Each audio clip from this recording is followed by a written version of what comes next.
से बहुत पवित्र थी। वह रोज पूजा करती थी, व्रत रखती थी, भजन गाती थी, जीवन लगा दिया था।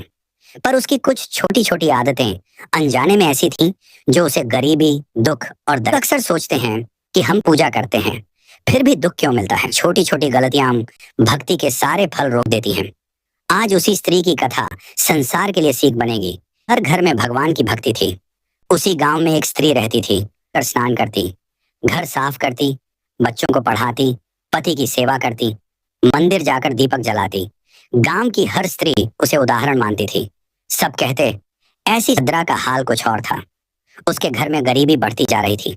जो कमाती थी वह टिकता नहीं था। पति रोज मजदूरी करता, पर घर में पैसे नहीं बचते। बच्चे बीमार रहते, कर्ज बढ़ता ही जाता और जीवन दुखों से घिरा रहता था। फिर भी सुभद्रा कभी भगवान को दोष नहीं देती थी। वह कहती, प्रभु जब चाहेंगे सुधार देंगे। गांव के लोग अक्सर पूछते, तू इतनी पूजा करती है, फिर भी तेरे घर में सुख क्यों नहीं है।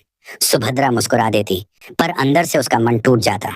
हर रात वह भगवान से कहती, हे लक्ष्मी माता, मेरी पूजा में क्या कमी है, मेरे आचरण में क्या भूल है, मुझे राह दिखाओ।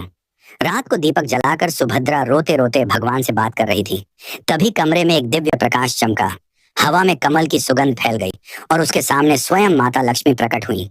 सुभद्रा भय और प्रेम से कांप गई। उसने चरणों में सिर रख दिया।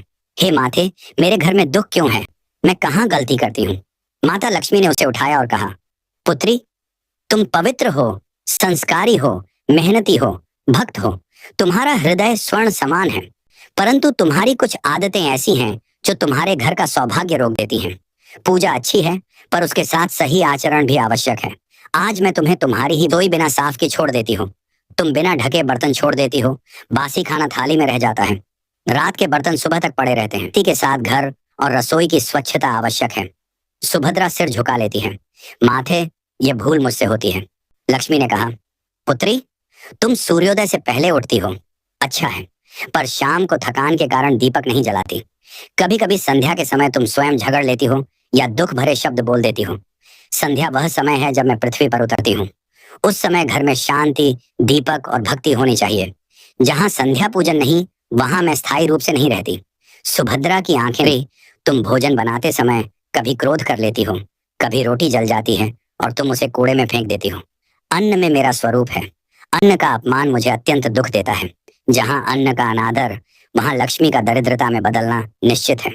तुम मेहनती हो, पर कुछ कामों में तुम टाल मटोल करती हो। फटा कपड़ा महीनों नहीं सिलवाती, टूटी चीज फेंकती नहीं, दिया देर से जलाती हो। आलस्य ही धन आने के मार्ग में सबसे बड़ी रुकावट है।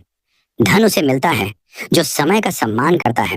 लक्ष्मी माता ने गंभीर स्वर में कहा, सबसे बड़ी भूल जिसे तुम समझ नहीं पाई, तुम हमेशा दुख मन में रखती हो। पूजा का ऊर्जा भी आवश्यक है। जहाँ संतोष नहीं, वहां लक्ष्मी स्थायी नहीं रहती।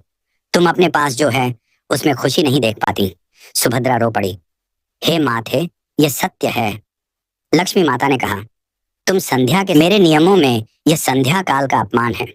जहाँ संध्या का आदर नहीं, वहां मेरा वास नहीं। सुभद्रा निराश नहीं हुई। उसने माता से वचन लिया, हे माथे, आज से मैं अपनी आदतें बदलूंगी। मेरी भक्ति अधूरी नहीं रहेगी, मेरे आचरण में भी शुद्धता होगी।